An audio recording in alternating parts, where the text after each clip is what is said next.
Halo semuanya, perkenalkan nama saya Simamora Desianusari dari kelas 12 MIPA 4 dan kelompok 3. Di sini saya akan membacakan bab 1, yaitu di dalam diri Soekarno, kita jumpai seorang aktivis yang komplit, yang mampu berpikir komprehensif, bertindak strategis, dan merangkul semua orang sehingga terbentuk satu nasion Indonesia yang besar di wilayahnya.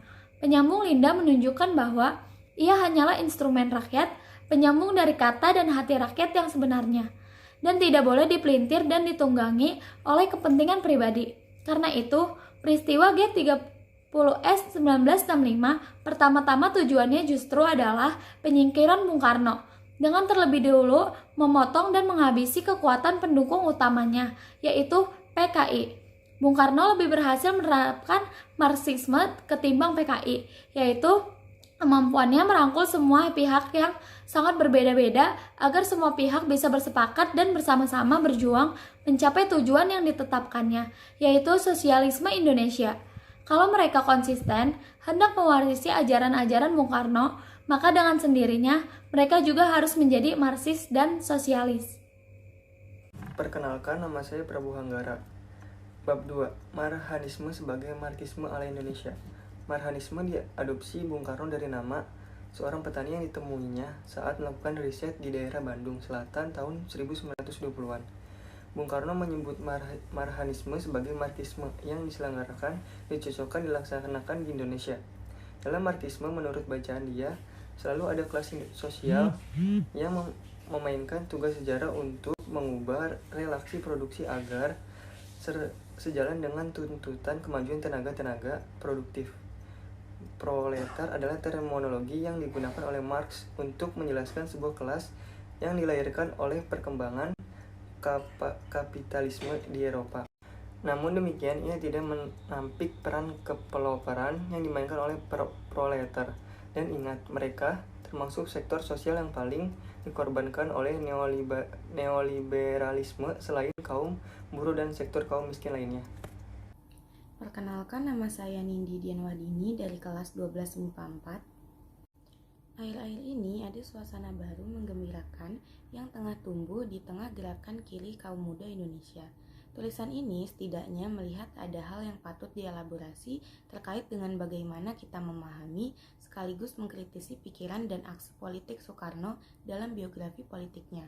Dalam corak masyarakat kapitalistik seperti ini, maka upaya untuk mengatasinya adalah dengan mengintroduksi gagasan politik revolusioner untuk mewujudkan tatanan sosialisme, di mana aspirasi persatuan nasional diletakkan dalam pembelahan kaum revolusioner dan kaum reaksioner, dan tujuan revolusioner untuk menuntaskan revolusi nasional dalam koalisi Front Nasional yang inklusif sekaligus radikal. Perkenalkan, nama saya Anissa Nurnabilah. Bab 4. Satu-satunya model perjuangan adalah kesadaran politik masa yang sudah dibangun selama 35 tahun sebelumnya. Dia memimpin sebuah gerakan yang menang. Soekarno maju sebagai pemimpin gerakan yang mau membangun sosialisme Indonesia. Kontradiksi dalam praksis demokrasi. Esensi daripada demokrasi yang sejati adalah keterlibatan seluruh rakyat dalam kehidupan politik negeri. Proses ini juga memang dipimpin Soekarno dan diorganisir partai-partai seperti PKI, PNI, dan Partindo. Dari segi itu, gerakan tersebut merupakan gerakan yang meningkatkan kehidupan demokrasi kerakyatan. Hanya saja periode paling intensifnya yang berlangsung pada tahun 1962 sampai 1965 terlalu singkat untuk bisa dievaluasi secara final. Tetapi di saat yang sama, gerakan demokrasi kerakyatan radikal ini berkembang dalam suatu kerangka politik yang kontradiktif. Benar, ada tokoh-tokoh dua partai yang terlibat PRRI Permesta, sebuah pemberontakan bersenjata yang ilegal. Tidak jauh berbeda dengan Soeharto melarang kegiatan PKI, karena kebelingeran segelintir kecil pemimpinnya yang terlibat Gestapo. Begitu juga di kemudian hari pemerintah Soekarno melarang Partai Murba atas desakan PKI. Pula larangan yang tak perlu terhadap Manikebu, manifesto kanan antipolitik oleh segelintir seniman dan intelektual. Semua partai yang dilarang saja, tidak ada proses pembasmian.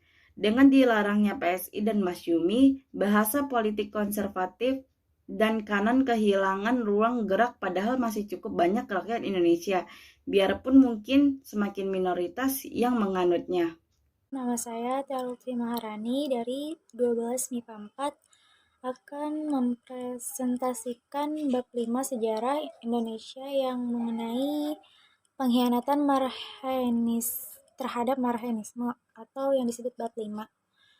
Soekarno tidak pernah memiliki sahabat semulia Friedrich Engels yang mau menghabiskan masa tuanya demi melanjutkan proyek dan mensistemasikan karyanya pemikiran Marx. Meskipun sepele dan mungkin terdengar romantik, tapi barangkali ini salah satu yang membuat Soekarno benar-benar tenggelam kala desoekarnoisasi digalangkan oleh Orde Baru. Tidak ada yang meneruskan mimpi Soekarno, tidak ada kajian lebih lanjut atas karya pemikirannya, tentu dengan bobot yang tidak asal jadi.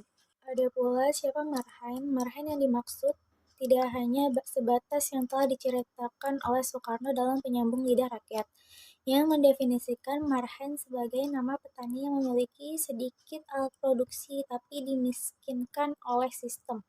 Inilah yang unik dari Soekarno dan mesti diperhatikan dengan baik.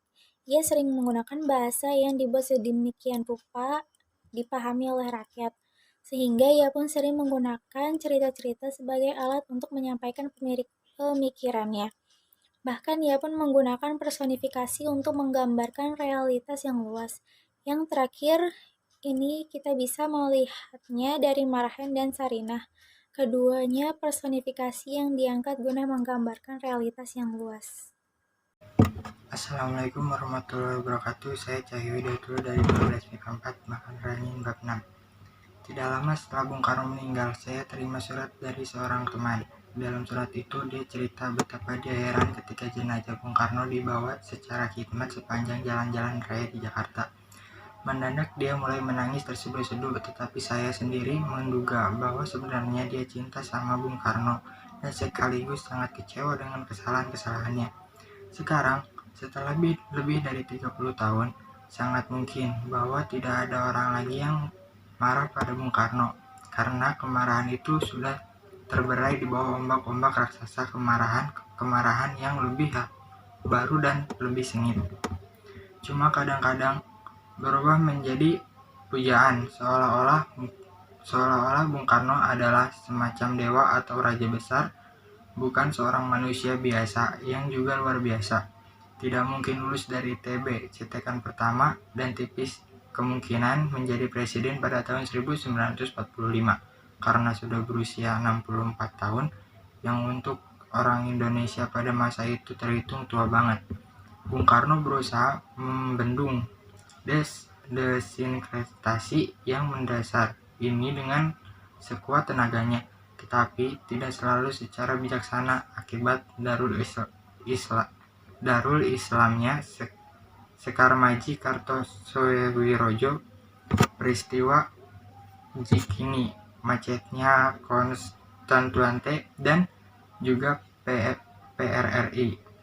Dia mungkin curiga kepada sebagian muslim modernis tanpa cukup membedakan antara yang moderat dan yang berkepala batu.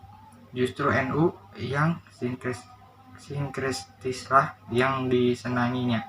Larangan terhadap masyumi ternyata Blade yang gegabah yang sia-sia dan berakibat buruk jangka panjang, dan alat untuk mengatasinya ialah nasionalisme yang mendalam dan meluas. Karena suara itu didengar pun oleh mayoritas pribumi yang belum mulai kurup, solidaritas nasional makin menjadi luas dan kukuh. Mungkin bisa dikatakan bahwa Bung Karno adalah pemimpin paling cocok untuk zaman radio. Sampai kemenangan Ketua Mao pada tahun 1949, tak ada kekuatan apa-apa di Asia yang secara serius bisa bertanding dengannya. Jadi sosoknya Washingtonlah yang harus dicari, bukan permusuhannya. Mungkin sekali bahwa perhitungan ini menjadi salah satu faktor kunci yang membuat Bung Karno menjadi penyokong Blade PKI-nya Musso, yang seolah-olah nongol dengan mendadak di Indonesia sebagai utusan Moskow. Yang menarik adalah cara-cara yang dipakai Mukarno untuk mengatasi problem pasca kemerdekaan ini yang menurut hemat saya lebih berlandasan pengalaman lama dan interpretasinya terhadap peranan ganda diri sendiri. Daripada refleksi yang mendalam terhadap situasi baru, bahwa bahayanya macam ini dalam batas tertentu dan dalam kasus-kasus tertentu memang ada, tidak tersangkal. Tetapi kalau DI dan RMS dikatakan cuman boneka Belanda, dan PRRI Permesta cuman bonekanya Inggris dan Amerika. Itu berarti menutup mata terhadap ketidakpuasan konkret kelompok-kelompok besar dari bangsa Indonesia terhadap elit pemerintahannya. Mereka juga harus bergantung pada yang Paduka Mulia, artinya dilindungi bukan oleh hukum atau UUD, tetapi oleh pribadinya Bung Karno yang bagaimanapun pada suatu hari akan dipanggil oleh penciptanya. Tapi mungkin yang paling dasar ialah bahwa dia telah menjadi korban dari masa lalunya yang gemilang itu.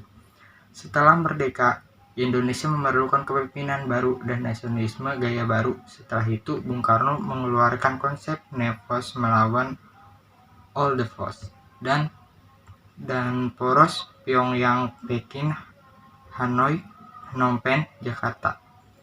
Yang pertama menjadi cucu Lenin, tetapi karena dunia sudah lain, tak banyak digubris. Perlu juga digarisbawahi bahwa perkembangannya retorika revolusioner yang berkobar-kobar tanpa blade yang praktis, konkret dan berpandangan jauh untuk melaksanakannya, mirip tancap gas tanpa masuk persneling. Pada masa akhir demokrasi terpimpin, suasana makin panas di Indonesia, tetapi roda sedan merek kemajuan apalagi merek revolusi justru macet.